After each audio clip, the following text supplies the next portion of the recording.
I'm gonna leave somebody new to give me fever like you used to do. Oh, my heart is longing for you. You won't give me fever like somebody new. Oh, for somebody new to give me fever like you used to do.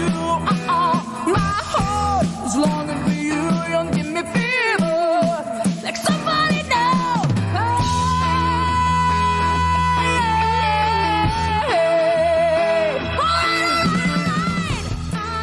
Fran from Wucan, how are you? Thanks for being on my goofy little podcast here.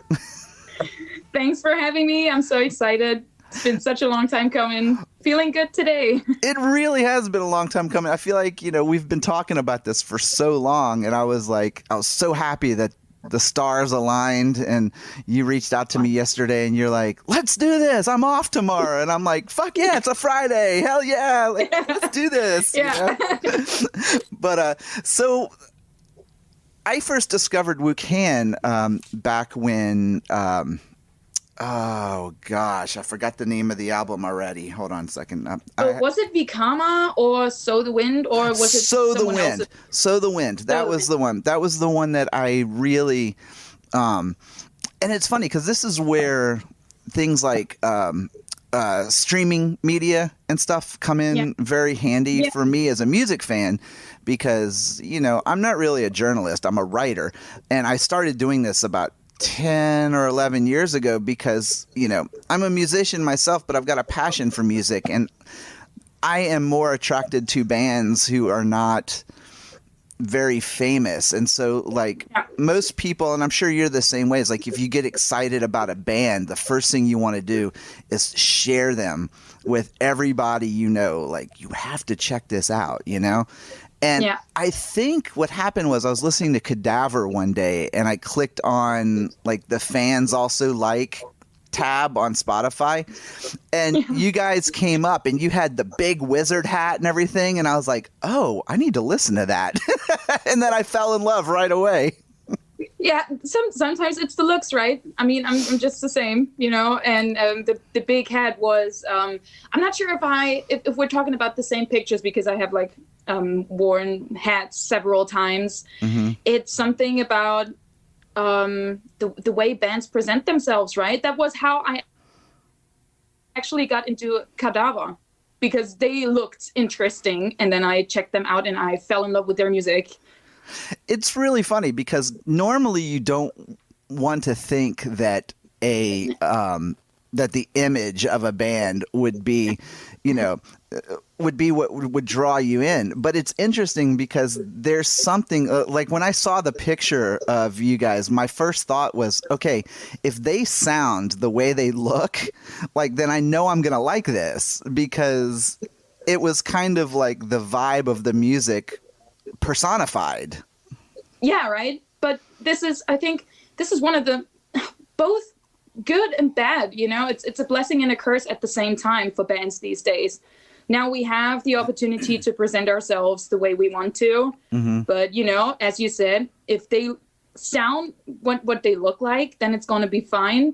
That's sometimes I feel like a bit challenging even, because sometimes you see these bands and you're like, oh my God, they look amazing. And aesthetic, let's be real, is a big thing. Image is a big thing these days, with Instagram and Facebook and the internet as such. And then sometimes it can even be a little disappointing when you find a band that is amazing and or they look amazing, and then they disappoint on the musical level, so to speak.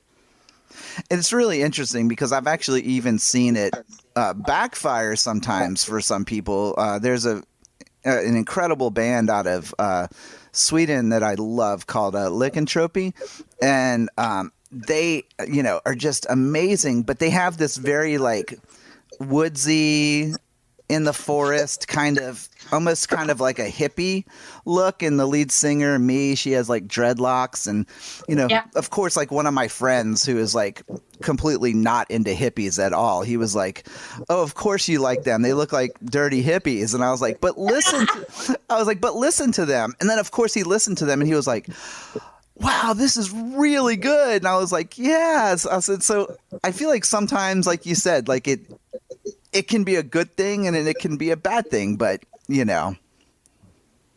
I mean, every artist, like everyone expresses themselves the way they want to. And if if there's a connection with the fans and with the audience, that's fine. And if somebody doesn't like the way bands present themselves, I feel like it shouldn't be that big of a deal. But unfortunately, it is. Mm-hmm.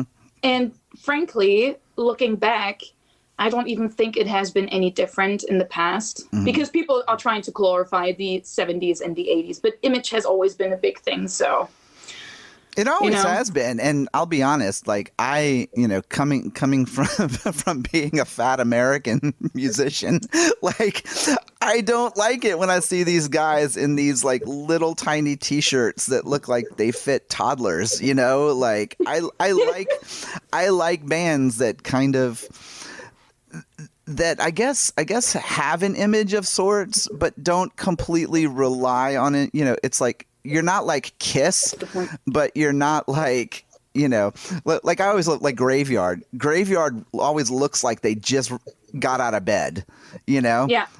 And they're grungy looking, but they sound the way they look, and so there's got to be some sort of like a, like I play in kind of like a roots rock band here in Georgia, and it's kind of, we're in the South. And so at first, when we first started, we were wearing, flannel shirts with the sleeves rolled up and cowboy boots, and trying to kind of look the look. And once we kind of got established, then we just quit trying and we just wore blue jeans and T-shirts all the time. But most people could look at a picture of us and go, oh, yeah, we can get an idea of what your band sounds like.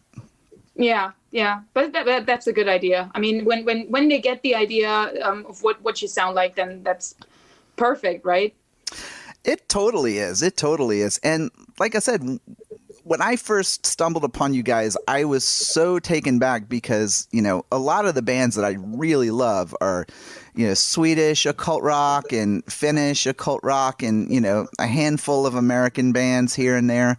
And, Cadaver was like the German explosion for me. And I was just like, wow.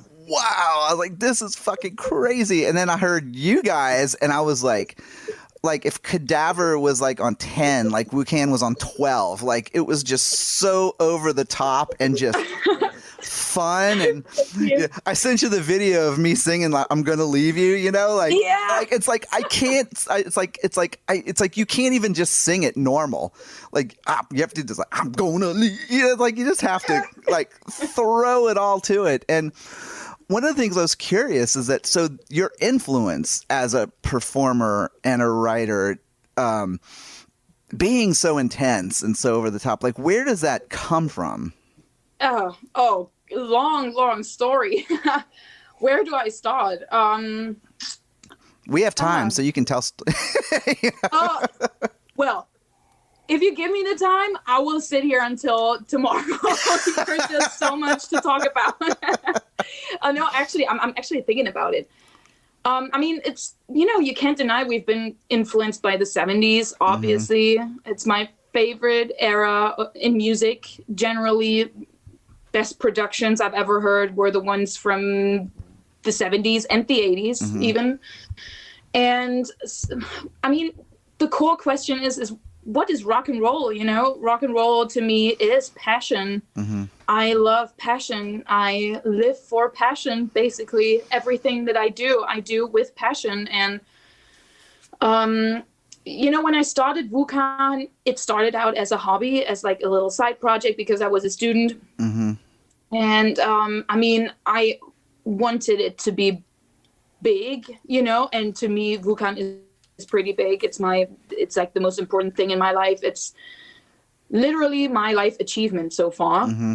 And I wanted to put my all into it, I wanted to put, I don't know. It's the influence really is in the 70s and in how bands performed back in the day. And I mean, look at the great frontmen and frontwomen of the time. Mm-hmm. That was something about them. They sang their hearts out. They lived what they did. and I wanted to do the same. And I literally, I felt, and I still feel what I write, you know? Mm-hmm. So yeah, for some people it's too dramatic. I understand, because sometimes I feel like the trend in rock and roll these days is understatement, Mm-hmm. if you will. Yeah. But I don't know. I couldn't even do it any other way. That's something, yeah, I wanted to say as well. I don't even think I could do it any other way. Mm-hmm. Like shoegaze music, that wouldn't be for me. I'm always here 110%. So yeah. Well, and that's one of the things that I think I've always been attracted to, and I think that that's also part of one of the things like that I admire so much about the the Finnish bands and the German and Sweden, and is that it's like you guys just don't give a fuck, like which is great. I mean, I feel like in a time where we're still kind of in this time of like trying to be modernized and trying to be, like super heavy or like whatever. But at the same time, one of the things I've noticed is that with this kind of throwback of music, where like you get bands like Wucan who are, like you said, influenced by, the 70s. I mean, I hear, like when I listen to you guys, like I hear, like some like gritty Aerosmith kind of sound, some like Jethro Tull type of thing, like where it's got that attitude. Some bands though pull it off and do it really well, like you guys and Graveyard and Jess and the Ancient Ones. But then some bands to me sound like they try too hard, like it's contrived. So like, is that something that you've noticed from the inside where you can kind of identify with like, yeah, they're the real deal and they're just doing this because it's kind of cool right now? Well, I wouldn't say we identify that from the inside, but I know because, once you're in that scene, everybody. It's like a big network, right? There is no band out there that you're not connected with. We Germans say around five corners, like somehow them. Mm-hmm. You have like, I don't know. How do you say that? That's a good question, actually. I should improve my English here. Like you might not know them personally, but someone who knows them or who knows someone who knows them, I thought that was a great description, by the way, the around five corner. Like, I love that because it's like, it's very cyclical, like it's like a cycle. It's like if you don't know someone personally, someone who knows this band. Yeah, exactly. And this is how it is. And then of course you hear stories about some bands, and we heard of, when we toured Sweden, we were, Ulf Andersson, he's a big Wucan supporter. He has always been, and Sweden for us has always been a great audience. I mean, it was insane what happened to us in Sweden. People sang our German songs along with us. It was nuts, right? And Ulf brought us there, and he told us some stories about some bands that we knew. And he said that, sometimes in Sweden, people get together just to try hard to become something that they're really not. Mm-hmm. And after our show in Skövde, it's spelled completely differently, but I remember he pronounced it Skövde. Mm-hmm. So I'm not sure if I'm doing this right. If a Swedish person is listening now, I apologize. And he said, wow, this show was so great. And you have something special, Wucan. You are friends, and that's not the case with everyone, which I thought was so weird because I would have never, he named some bands, right? But I would have never known. Mm-hmm. And he said they were only in for the business. But like I said, I don't know. They are basically on the same level as us, like the other bands that he was talking about. Mm-hmm.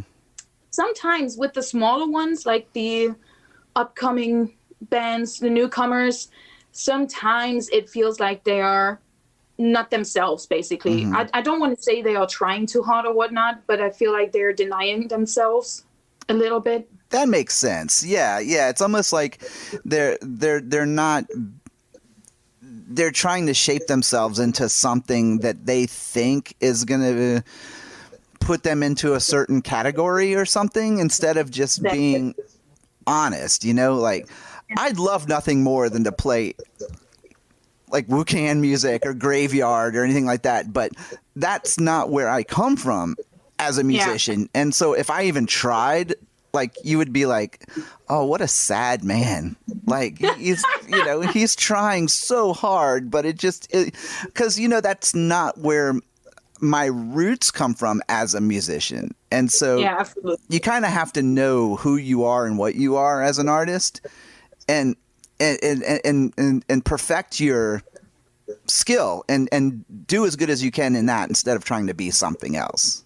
Absolutely. And that's what I was, you know, trying to get across in the previous question, because no matter what I do, no matter what project I'm in, I'm always going to be Francis. And this is always going to sound like, I mean, I do have some other projects coming up, and I find it really hard not to bring my own personality in it as much as I do with Wucan, because I'm currently working on a heavy metal project, which is not my project. It's basically a friend's project, but he asked me to sing and to write lyrics. And I know what the project takes, what it needs, you know, and I really have to step back a little bit. It's a new experience for me, but you are always going to hear that it's me, and you are always going to hear my influences, no matter how hard I try to live up to the standards or the needs of that project, you know. You can't deny your own personality, basically. That's very true. Like, you can't change. I mean, you can, like, I'm trying to find the good word. Like, you can kind of be like a chameleon of sorts. Like, you can kind of change how you do something, you know, like obviously if you're going to do this metal project, it's not going to musically sound like, you know, Wucan, but it's going to sound like Fran because that's you, and you're not going to change your voice or how you do things, just, you know, dependent upon what music you're doing. Yeah, absolutely. You know, looking back, I feel like I had a big issue in the beginning of my career with finding my own voice and my own style. And I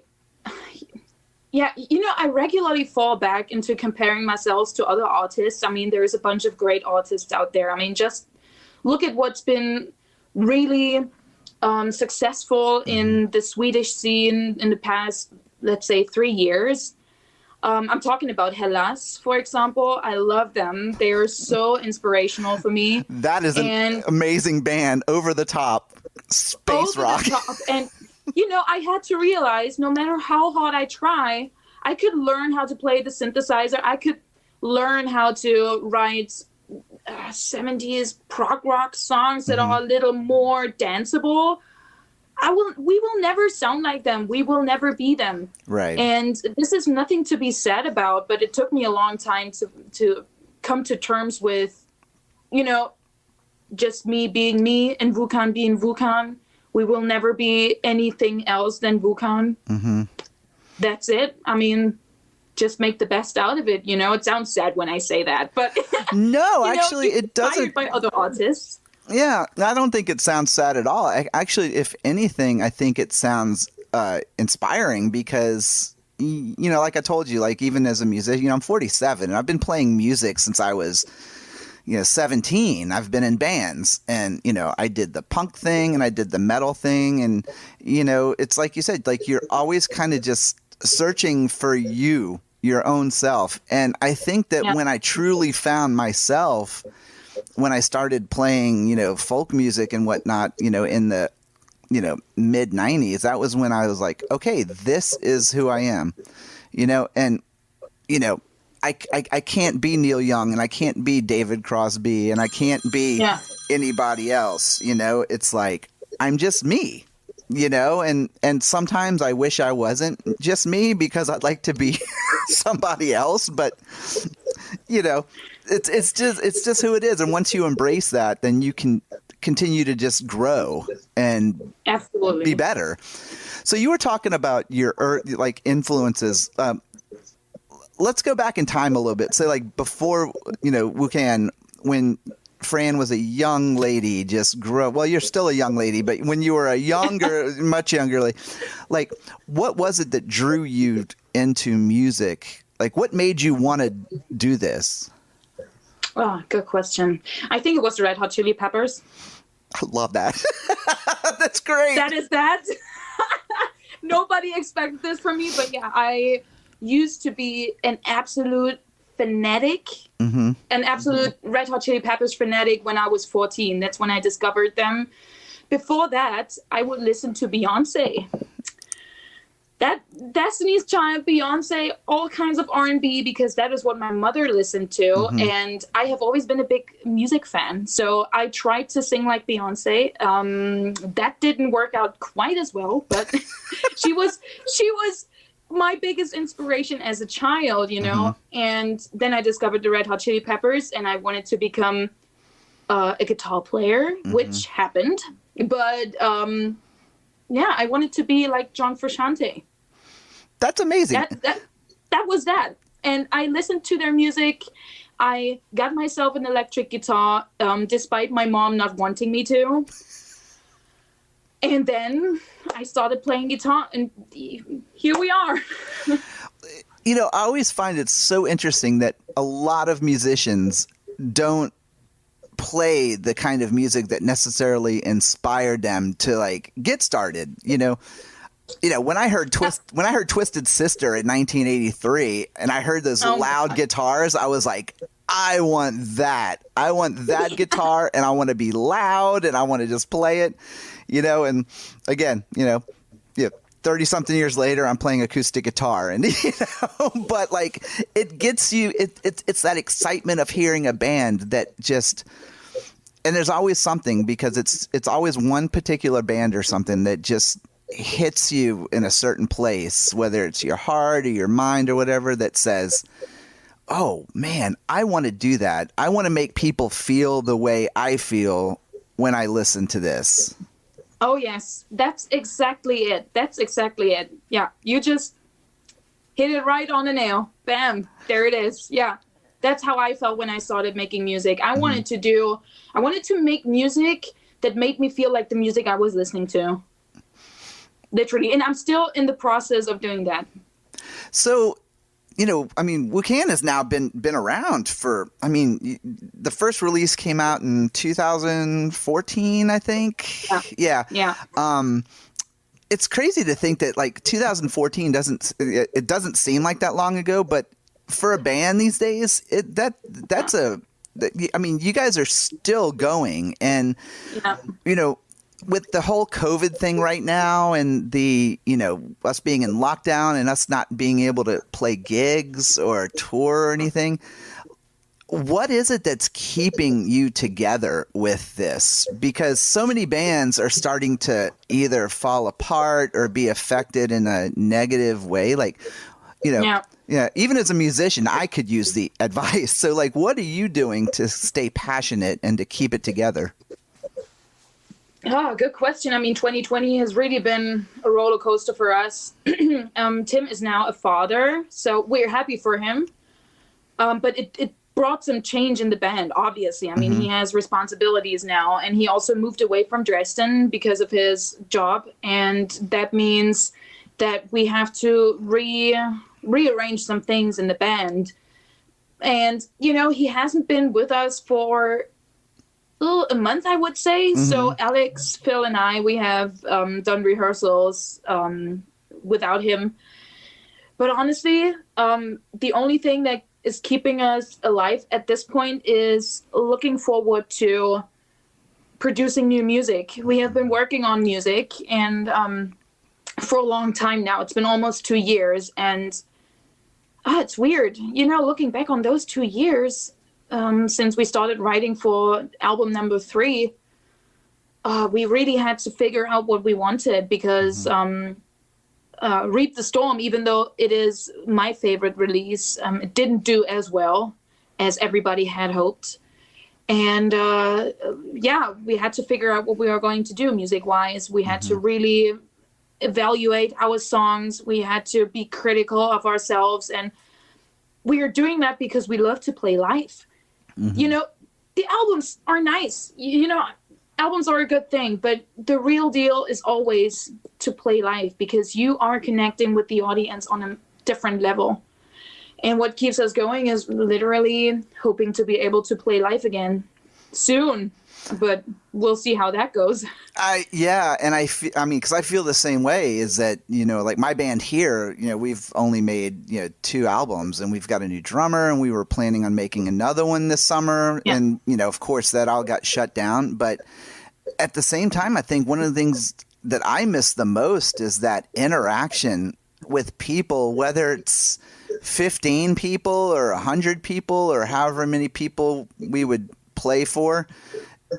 There's something validating to you as a musician that when you can play live, you know, I always say that like my most nerve-wracking moment is that first song. And when the first song is over and people cheer and I know we're not sucking, then I'm like, okay, this is great. You know, like I am off and running. And I think that like what gets me by too is the same thing. Is just kind of looking to a future of like, okay, it'll eventually happen again, but for right now, I've got to keep busy and keep creative. That's it. I mean, like I said, we didn't really have the opportunity to be as creative as we wanted to because for about 2 months of 2020, we didn't have the opportunity to meet up at all. Mm-hmm. Some bands do Zoom rehearsals. That wouldn't even work for me because my internet connection used to be so terrible. But yeah, I don't know. We couldn't rehearse for a long time, and that made me really sad because I felt like we were missing out on being able to work on our songs and work on the album. And yeah, then Tim moved away. I mean, it's a lot of stress right now. I'm actually glad, to be honest, that we do have the break because of COVID. So we have more time to work on the album now. Right. Because, you know, usually we would have released it by now. If everything went as planned, album number 3 would be out by now. And I don't think that it would have been a good one because we're still working on some of the things that, you know, the writing process is so interesting. I mean, I do have, our first single is going to be Far and Beyond, a song which can be heard in the crowdfunding video because I put it in there. It's going to be one of our singles and probably the first one. And I'm still like, even today I worked on the song and I had some ideas for guitar riffing and I wrote this song back in January. Oh wow. And still I'm here working on it. Like, I don't know, this sound is not right. I need a little bit of something here. And then the verse, I don't know how to sing it perfect because it has to be perfect, you know? You want to go out there and you want to smash it. The song has to really, I don't know, it has to be good. And if you are a working person with a normal schedule every day, to have a band and have like standards for yourself in your songwriting, oh well, it takes a lot of time and it takes a lot of work. It really does. And you also have to be, like you said, especially if you work a job, you know, or you have another profession aside from being a musician, it's almost like you have to have this kind of split personality. And if you're like me, sometimes it's so draining, but you have to kind of morph into that other person in order to kind of keep it separated, you know, and to get into that artistic mindset. Yeah. It's not something to be rushed. And so that's what I was going to ask you is about the break. Was it like, so you obviously kind of, you know, made the best of it and just said, you know, if we have this break, I'm going to take my time and be creative instead of feeling like you have to rush and put out an album and then get out and play shows again. Yeah. Well, I wish it was as easy as that. I mean, some stuff in my private life happened, which I had to take care of first. So when the lockdown started, I was really creative. I started even working on a solo project, which was going to be some folk music. I still have the songs lying around here, but I never have gotten around to recording them properly. And yeah, after that thing happened in my private life, I really had to take, I had to rest. I couldn't be bothered with writing music, recording music, because I felt like there's so much going on in the world right now. And it's hard to explain, because I feel like a lot of people are influenced by this or went through the same thing. A lot of people went into this, hiatus almost. Right. In order to reevaluate themselves almost. It's really true. And, to kind of touch base on what you were talking about needing to take a break and everything, one of the things I've always been, which is where I think you and I have also connected on a certain level, is with mental health. And you've been remarkably open about speaking out about your mental health and whatnot, which I think is fantastic because it's breaking the stigma somewhat. Has that had any kind of effect on you from fans and whatnot, or from just people in general, like in a good way or a bad way, being so open about it? Yeah, I think both happened. Because it's funny how you are perceived as a front woman. I feel like there's this idea of a front woman being mysterious, sexy, obviously, alluring. All of the things that you associate with a front man, but then also have like the female attribute to it. That was obviously taken away when I started talking about my depression, and how it has affected me in the past. And you know what? It affected my musical career in many ways. When I was still in the mindset of a severely depressed person, I was behaving. Sometimes I was behaving like an absolute asshole. I was right constantly. Here. Yeah, I know exactly what you mean. If you are constantly fighting a war inside your head, what are you going to do to the people around you? You will not have love for them. And it took me a lot of effort to reverse that mindset. I went through therapy for it, and I was open about it because I felt like I needed to get some things straight, because I have, word has come to me that people think or thought back then that I was an arrogant asshole, which I behaved like one. I'm not gonna lie. Same here. So have I. What was that? Sorry. So have I. But but you have no other choice when you are mentally ill, and that's what I was. You have no other choice but at least be a weirdo. You're not going to behave. I mean, for some people, like my grandma, she didn't know I was depressed. She just thought I was moody or, just a bitch. But I was mentally ill. I didn't know about it until I got a diagnosis. And then some people didn't believe me because apart from being moody, I was behaving normally. And I wanted to get this across. I wanted to tell people, hey, you know what? You might not believe it because in your book, it looks like I have everything. I have a successful band. I have a job. I don't look like a person that is depressed. But here I am. I have a diagnosis and I've been working on myself. And now I have come out of this absolute hell. And I'm willing to share my story, because once you realize what your patterns are, you see them in other people. And that's when you realize, oh, holy shit, a lot of people have a lot of problems. And you don't necessarily have to go to therapy, but just take an honest look at yourself. That's what I have realized. Like, a lot of people seem to have issues themselves. And once somebody comes out and says, hey, you know what? I'm doing better because I got help. It might help them as well. I think that's, again, that's so remarkable. And I've tried to do the same thing in social media on my end, is to kind of share. I've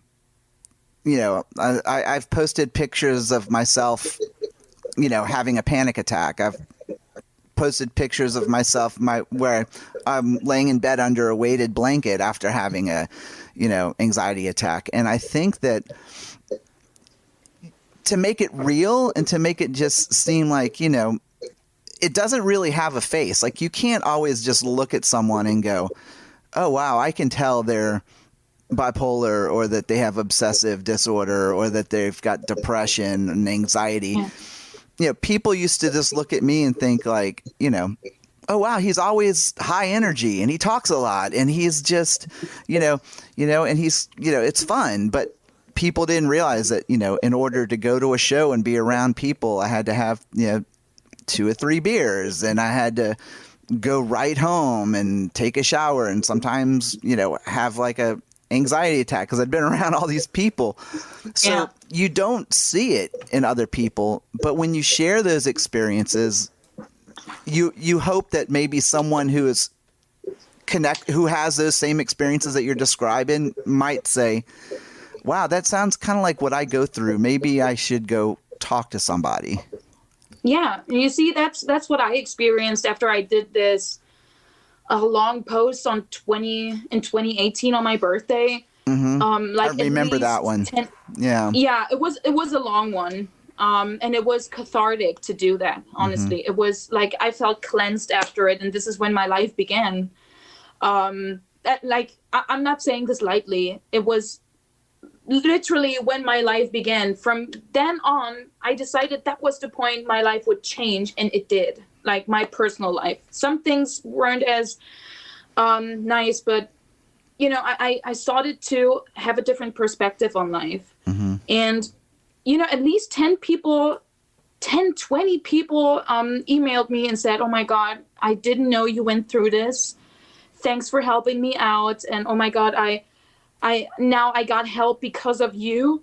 That was only on Facebook. I'm not, this is not even a big account, Right. I only have like a couple of hundred friends, which is nothing in terms of Facebook. Right. But anyways, bunch of people texted me, and that gave me so much hope. I was like, damn, it seems like I made a difference here. Mm-hmm. And it's kind of a thin line between trying to help somebody and throwing a pity party, if you know what I mean. Oh yeah. Mm-hmm. Because you don't want to do that, and I never tried to do that. Mm-hmm. I was always posting these things on a positive note and saying, hey, I made it. And it is possible to get out of this. It was not meant to be a pity party at all. I'm not a person to do that. I hope, at least. No. Yeah. I mean, that was one of the things that actually really made me want to connect with you, to be honest, because when I saw that, my first thought was, this is special. Like, I feel like more people, should be able to do this. But this is something I've noticed too, is that in talking to a lot of a lot of my friends who are musicians or artists or writers or whatever, sometimes people think that a lot of their their inspiration for writing or for whatever comes from this kind of place where we're kind of, I hate to use the word, but where we're like a little broken. And sometimes I feel like people worry, as I did, is that if you start to treat it, then do you lose that musical? Do you know what I mean? Like, do you lose that edge? Do you lose that, like, am I going to start writing Coldplay songs instead of like writing these kind of dark, Southern songs that I write? But, was that kind of a concern for you as well? It absolutely was. I was really concerned with losing my, ability to write, but you know what, this might sound woo-woo, but since lockdown, basically I got big into like the law of assumption, law of attraction stuff. So I kind of see the things now as, I used to write all these negative songs, and this is how things have perpetuated in my life, so to speak. And now I believe that I can still write songs about the things that move me, but we're always ending on a high note, so to speak. So that was my intention with writing night to fall, because I sing, this is going to be my last night to fall. Love I that won't song. find a new dawn. That was the song that I used to sort of work through my depression, and how 2018 has changed me, and how it only took me and my own will to change my life around. That was the only thing I needed. In my case, I know there's other cases out there, but I tried to not do it with medication at first. I don't know what's going to happen with me. I have been quite stable, but 2020 has been a challenge. I'm not gonna lie. I know this is like the worst time for people with mental health problems right now, because we already have the mental health issues that we deal with on a regular basis, plus everything else that's happening. Yeah. And one of the things that I really have learned to do, and I have to remind myself to do this, but be kind to yourself. Acknowledge the struggle that you go through, and just say, hey, I'm having a bad day, and it's been like the 8th day in a row that I'm feeling like this. That's no wonder, okay? It's 2020. Everything is going to shit, basically. Lockdown number 2 is just around the corner here in Germany, at least. You are allowed to feel that way. It's okay, because better times are coming. Just, I don't know, keep your head up, try to get through this. It's going to happen. But I feel like a lot of times what people don't do is be kind to themselves. Right. That's a hard thing to do, and especially for artists, because I feel like we put a lot of pressure on ourselves to say, oh, I should be writing about this, or I should be, using this to write. And, you can't force yourself to write or to churn out new material, but you can do things positive, and you can do things kind of fun, which is, I have to say, I laughed my ass off when I saw that you guys were having a crowdfunding. That to me was like, I laughed so hard when I saw that. I was like, that is fucking brilliant. It's a crowdfunding. I love it.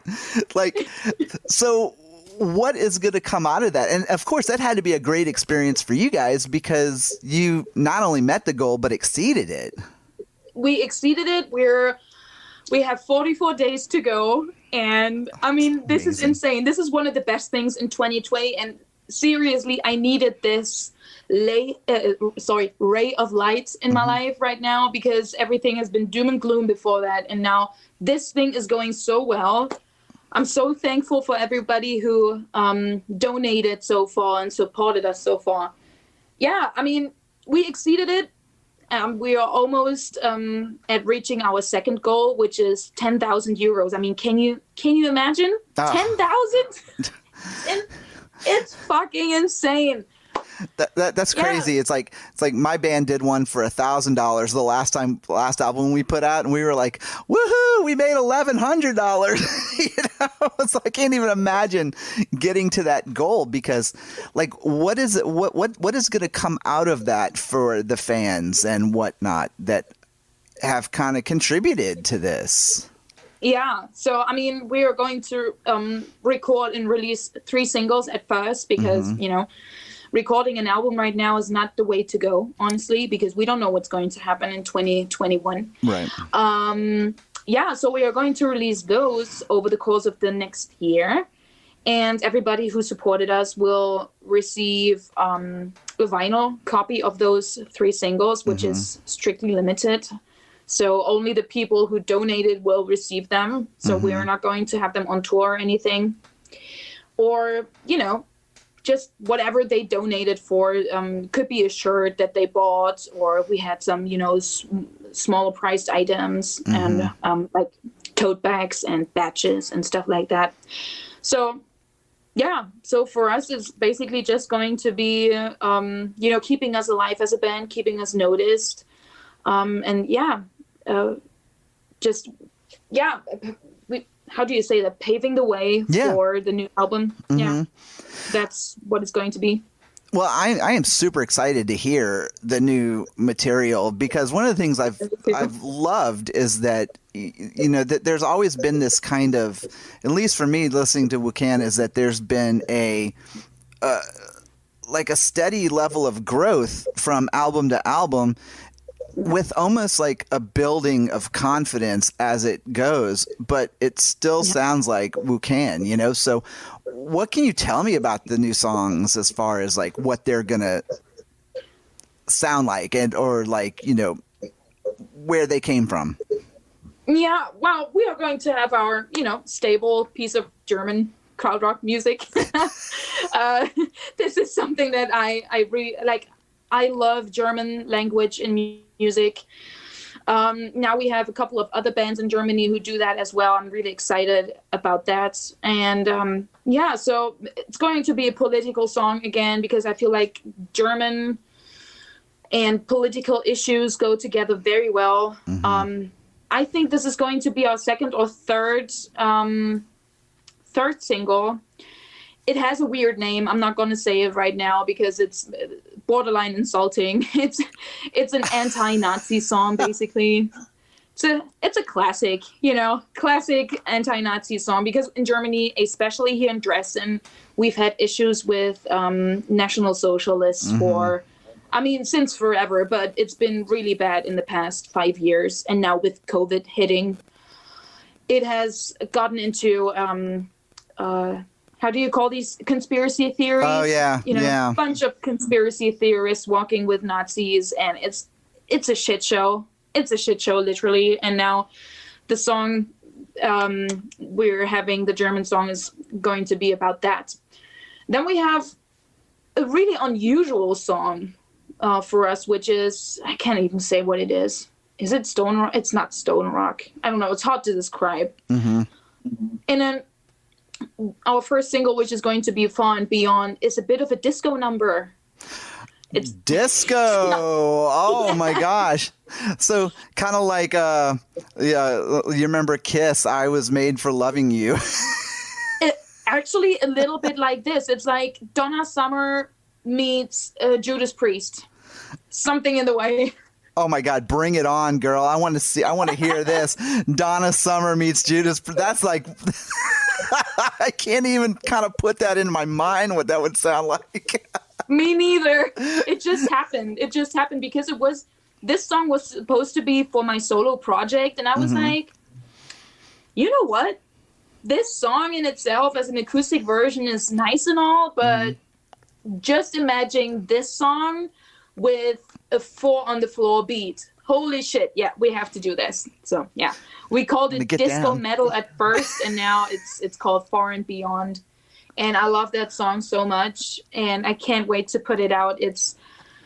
I love it, and I'm so excited for it. That is so great. Like, I am so excited to hear, you know, more music from you guys. I mean, like I said, I've been such a fan since I first heard the Reap the Soul, and like, just, it's so like refreshing, especially in kind of dark times where it's kind of a bummer, you know, to listen to that last Wucan album, and it just makes me like, like I just want to dance around and, sing, like, it drives my wife crazy, you know, and I'm just like walking around, I'm gonna leave you, you know. Oh no, that poor woman. Oh wow, you know what? I haven't listened to that song in ages. I'm gonna leave you. It's not even on our set list anymore because we have so many songs now, and we usually only play like 60 minutes or what, 60 to 70, depending on the festival or occasion. And yeah. So we haven't played it in such a long time, but actually when I recorded it, I was like dancing like this in the studio as well. I can hear it. I can totally, I mean, you can just tell. It's like, you just want to get down, you know, and just like, again, that's the beautiful thing about music. And one of the things I love the most about Wucan is that, listening to Wucan to me is like is a journey, and it's like listening to any of my other favorite bands like Jess and the Ancient Ones or Graveyard or Cadaver. It's an escape, you know, and I think that is the best part of music like that, is that, you know, like when I listen to, you know, I'm Gonna Leave You, I'm not depressed and I'm not thinking about like, oh man, the world outside sucks. I just want to be like, ha! And just like dance around, you know? Yeah. Just, yeah. But see, that's exactly what we intended with this album. Especially the long pieces. They were supposed to be like a big journey. And since you mentioned it earlier, the thing with the growth and the constant, you know, growth and confidence and everything, that's something that I noticed as well, because I feel like we only get better with an album, you know. With each and every album, we are trying to do our best and, you know, learn from the mistakes, I'm putting this in air quotes, mistakes from the previous releases. Because I feel like it's funny that a lot of people say, well, the first album is your best, and then you're only going to your music is basically going to turn to shits, you know? Then sometimes, especially in metal, in the heavy metal genre, I feel like sometimes that's actually true. Yeah. Some of my favorite releases from bands are their first releases. But I don't know. We are truly trying to just exceed ourselves and, you know, push the boundaries. If we are successful, you know, only time's gonna tell. I am not going to stop being a musician. This is I don't know. It's not so just trying to be better and better and better every single day. And I think that's the best part about being a musician, especially when you don't have to adhere to something like a major label, or if like you're being expected to be commercially, you know, acceptable or friendly, you know, like, I mean, you know, aging 10 years in 2 seconds, like you couldn't play that on the radio, you know? No. But what I loved about that song is it goes back to what you said. It's kind of this musical adventure. It was, and just listening to that song, I could hear the band kind of just losing yourselves in that song and kind of just saying like, we're just going to go where this goes. Was that kind of how it was making that song? And like, when did you know to fucking stop? Because that song could have gone on forever. And I mean, I would have loved it. But at one point I was like, God, how do they keep going this long? Yeah. You know? Yeah. Actually, yeah. I wrote the majority of the song because I wanted to find my own limits, so to speak, in terms of songwriting. This was like my baby, my experiment, so to speak. I wanted to see how far I can go as a songwriter. There's only a couple of parts that Tim wrote. So, yeah, I actually planned on having a second one of this, but this is where, you know, this law of assumption stuff comes in that I was talking about earlier. I know it's a bit on the woo-woo side, but this is a really depressed song, and it doesn't really end on a high note. And I was like, well, if I continue to write songs like this, I will eventually just be stuck in this mindset, so to speak. Right. But the interesting thing about aging 10 years in 2 seconds is that I feel like only a few people truly understood it, because it's made up like a Pandora's box. Right. You have a box and a box and a box and a box and a box. And then, you know, the centerpiece is Melinda. I don't think on the streaming version it tells you what parts of the songs are named. I have names for all of the parts of the song, but they're not listed in the streaming platforms. So it's kind of like a suite of sorts, like a, you know, it's kind of like a suite. Yeah. A little bit, you know, and the very beginning of the song and the very end of the song, they sound very similar. And then the next box, like the second part and the second to last part, they sound very similar. And then it's like, one of those little Russian dolls. So yeah, actually I couldn't have gone on any further because then I would have to have another box surrounding the whole thing. And at some point it does cause a level of stress for you, because you're just like, okay, like this is a dark song and I'm playing it, but like I can't keep doing this. Truly. And you know what? we had to cut it. It was actually 3 or 4 minutes longer, but we had to cut it just a little bit in order to get it on the vinyl, because otherwise it would have, lost sound quality and stuff. So yeah, it was actually 25 minutes at first. We had to cut it down to 21 minutes. Oh. How sad. That's great. Well, God, Fran, it's been so awesome talking to you. I feel like I could talk to you all day. It's been such a great time. So before we sign off, I just have to ask you, what have you been listening to lately that has kind of got you through it all? Oh yeah. Wait, where's my cell phone? Because I'm gonna be honest. I listen to Spotify a lot because I'm out and about a lot. So, and I just got this. How do you call it? The view of the year, the stuff that. Oh yeah. Oh like the year in review. Yeah. Yeah. The year in review. And it told me that my favorite song was How Long by Ace. And this is literally the song I have been listening to for, 5 months straight, every single hecking day. So that is something that I've been listening to. What else do I listen to? Because, a lot of Judas Priest recently. Oh, yeah. Even though I consider myself a Judas Priest fan, but they have so many albums that... I don't know. I found myself listening to 1 or 3 songs at most, maybe. And now I found out some other songs of theirs. So Deceiver is one of my favorites. Of course, Sinner.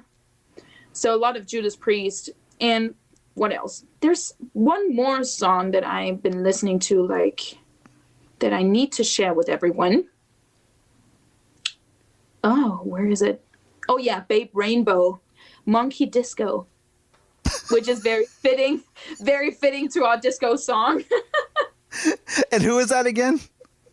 Babe Rainbow, Monkey Disco. Oh my gosh. Really good song. It's just danceable and is a lot of fun when you hang out with your friends, which of course we can't do at the moment. Yeah. But when we can, we're gonna throw that on, Oh, and especially because I totally almost forgot to ask you this. Was there plans for Wucan to come to the States ever? Or, are you looking forward to doing that in the future? Oh yeah, we would love to come. I know from friends that it's a bit of a hassle getting there because you have to have a special, how do you call it? Like a visa? A visa, yeah. Yeah, and it costs a lot of money. So we had to tweak it and twist it in order to make it seem like we're tourists. And, we would need to have someone who, gets us there and books us some gigs, basically. Yeah. Because I feel like maybe in the US we would have 1 or 2 people who appreciate our music. Kind of always seems like it when I check our emails. We get a lot of emails from US citizens. And oh my God, I would love to come back to the USA.